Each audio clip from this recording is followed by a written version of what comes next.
So this is more for the academics in the room, that you get the phone call and you're asked to do something to come and help inform policy, or you really have a great bit of research and you want to try and get it to change something.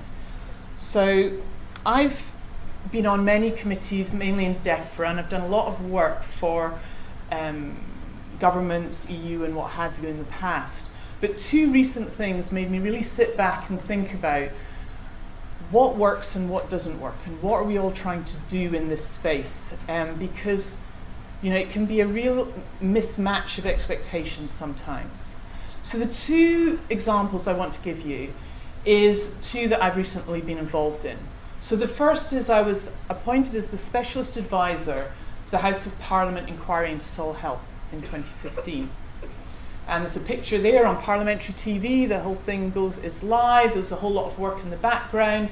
And I learned a lot from that experience that I just want to share. And the other thing, just notice, is one's an England example and one is a Welsh example. The second one is in 2016, we were commissioned to build a team to scope out options for a new integrated natural resource monitoring framework, which would help support the Wellbeing and Future Generations Act. Now, they both led to different lessons in my head, but also the first thing to say is, I think Wales are fully cognizant that they have devolved responsibilities. I hate to tell you, but half of England don't understand that still. So in the inquiry, they kept on saying, so for the UK, how should we do? And you go, no, actually, you no longer decide what the UK does. You are literally just here talking about how you will influence DEFRA, which is England. But you might want to ask witnesses from Wales and Scotland to inform that process. And it was fascinating to me that when you live in Wales, we live, breathe, eat it, we know the new legislation. Really not. So we now have 3 different strands of environment policy going on. Scotland's gone off into the North Sea. We're going into the Irish Sea, and goodness knows where England is going with Michael Gove, but there you go. So, step 1, first message that I learned. Who are you talking to? Or who should you be talking to? Do you want to talk to someone who actually makes policy? Or are you trying to talk to the person who implements it and trying to create the schemes to deliver it? What is their role, and find the right person in the organisation. But also find the right organisation. Welsh Gov and NRW, yeah, they are joined at the hip, but they are different beasts. And the same goes with DEFRA, Natural England and Environment Agency. Scotland, there's another bunch of them up there. Where is it that your research, your influence will have the most effect? And understand the constraints that they work in. They might be very happy just to chat with you, but if you're really wanting to find the right person, do that work and find out what they need. The next thing is think how you can help them. They are busy people, and I'm going to come to a slide, very, very busy people, or an MP or an AM. They are there and they're hoping you can solve their problem for them. So this isn't about you, this is about they know that, marine fisheries isn't working.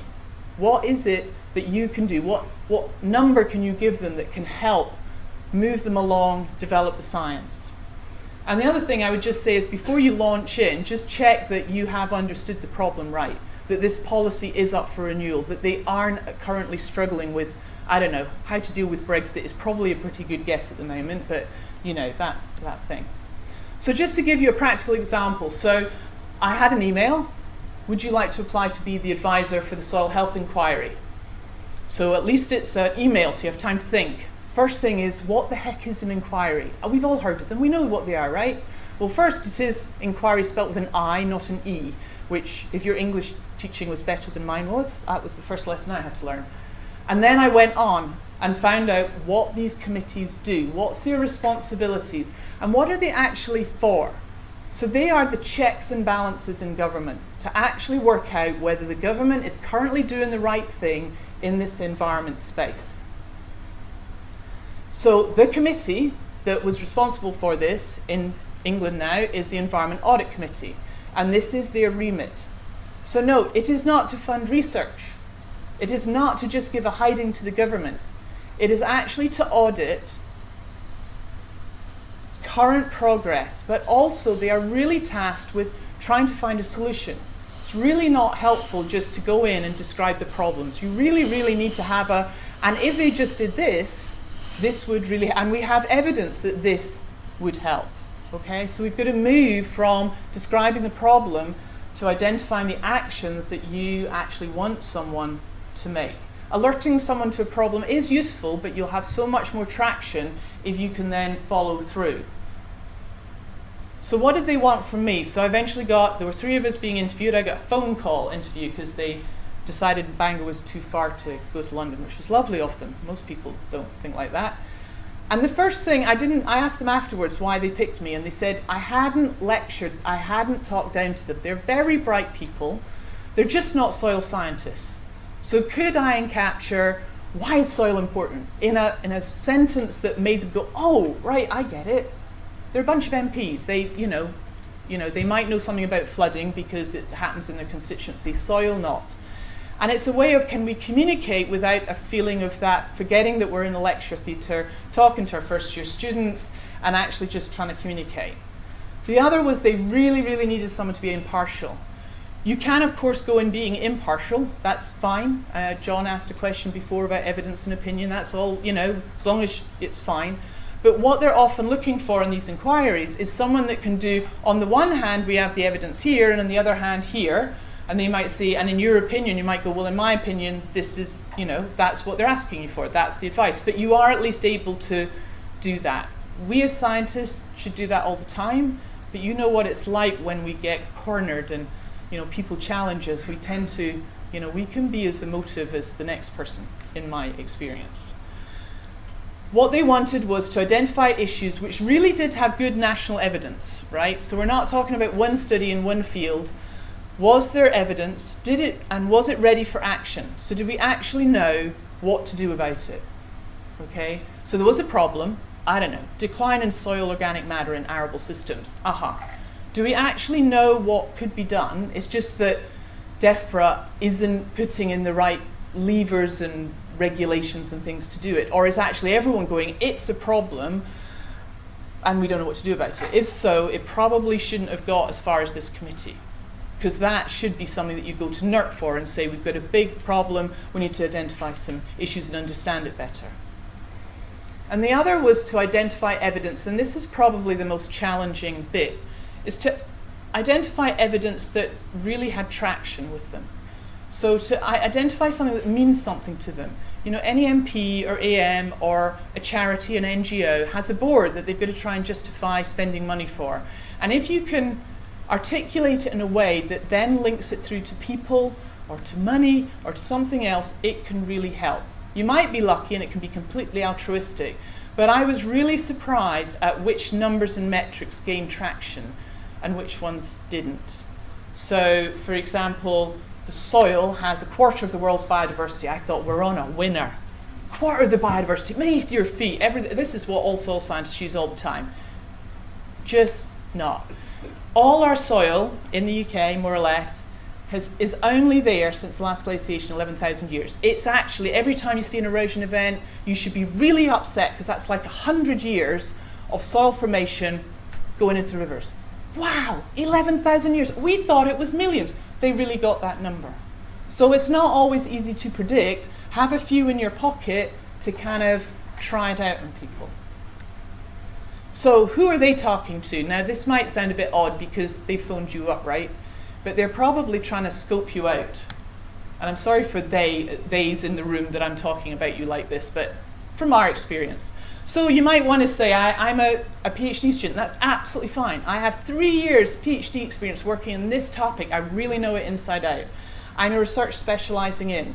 It's remarkable how few people can encapsulate what they do that's relevant to that person, because they try and describe everything they do, which for many of us is quite a lot of things. So what's the bit relevant to the person you're talking to? And then this might sound blindingly obvious as well, but they will Google you. How do you think their researchers find the relevant people? It can be through word of mouth, but very often. So is your CV up to date?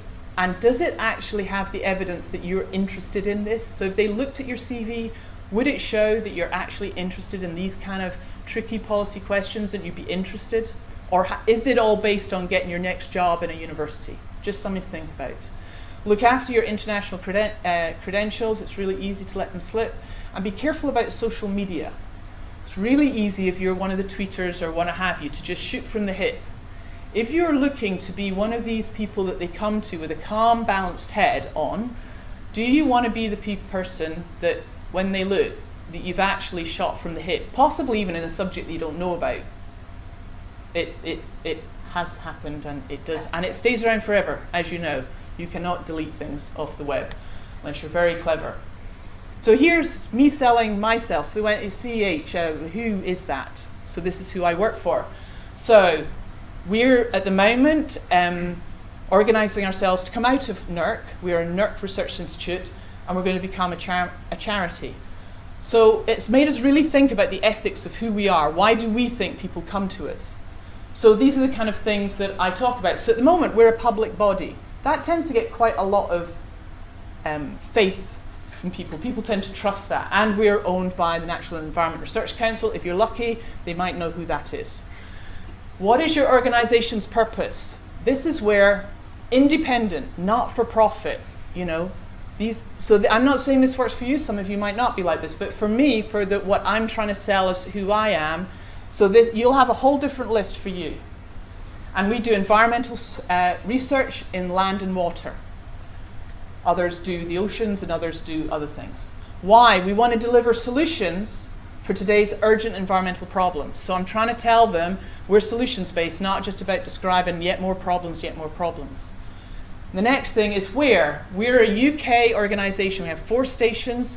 We actually have a station in Scotland, Wales, and 2 in England. So we're big, and we have a national perspective, and we can therefore keep the UK, learn from each other, keep the UK together. So, and we're big, we're about 500 people. So this would be my list, and that you can say it in your elevator speech. 2 minutes is who you are and what you do. And the main thing is, it is fine to be a pressure group. You know, quite a lot of our, their RSPB is absolutely fantastic and does good research as well, but they do have a specific remit. You know, or are you going for the honest broker, which would be what I would be going for? And of course, if Andrew Pullen was in the room, he'd say that I'm not an honest broker and I'm completely biased, just like everyone else. Just before you say it, John, I know, but let's just go with it. So what evidence works? So when I sat and we're not short of information and data. There is buckets of it. What they're looking for is someone to channel through, integrate, aggregate, pick out. So in the soil inquiry, for example, 78 organisations or individuals responded. 350 pages of evidence and 13 witnesses actually were pulled up and asked to come in front of the committee. So, it literally, I've collated it as a PDF, it is this big. And you're asking 8 members of parliament to basically take it on board. No, that's their research staff, and that is me, that basically produces them a briefing that is basically 4 to 6 pages long for each sitting.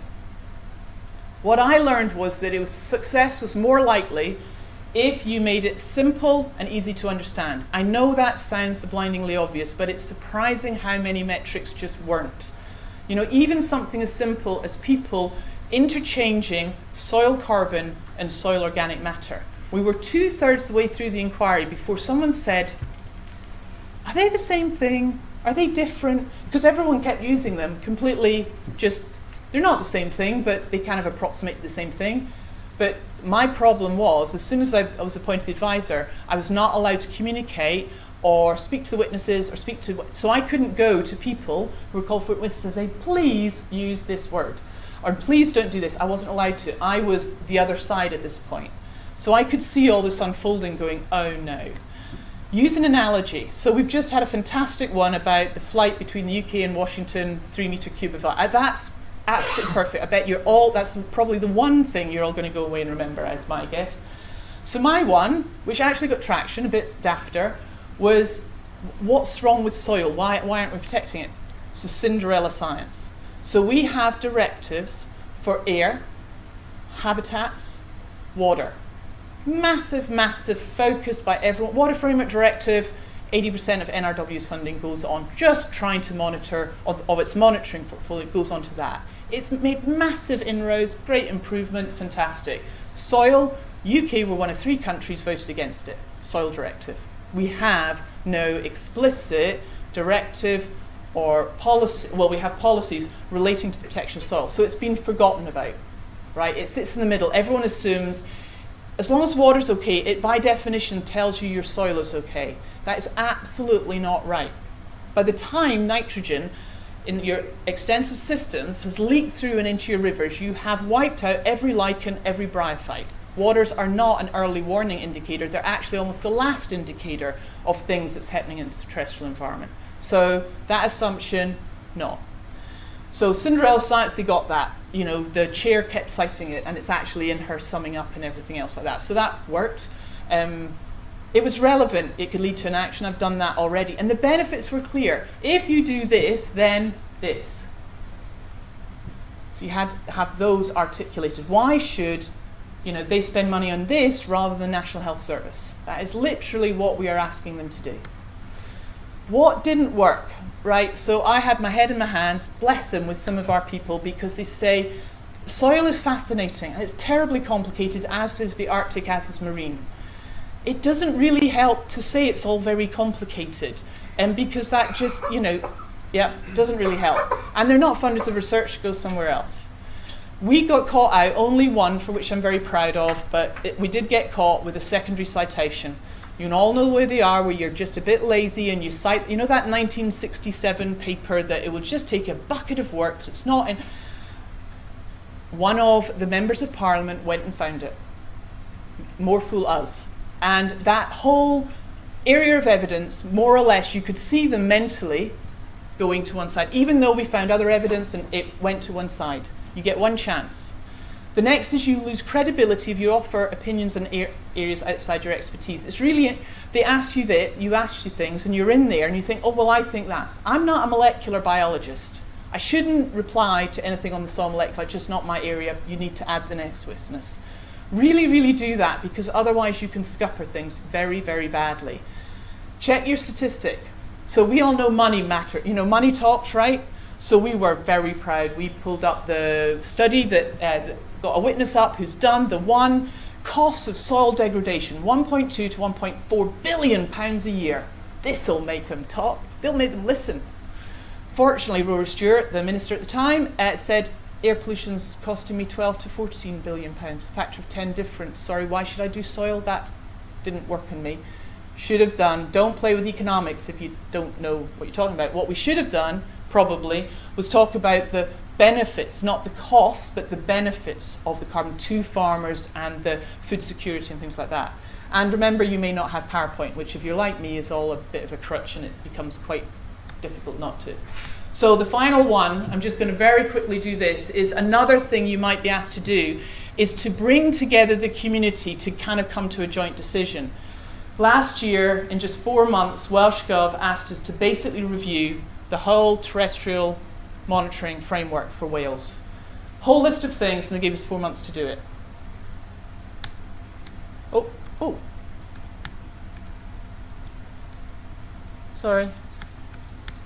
It went right to the end there. Who to engage, why?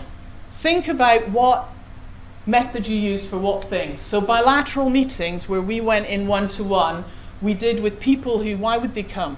They don't even think they rely on natural resources. Actually, they do. We wanted tourism. We wanted plant health. People would be nervous about the income. You need to get them on board.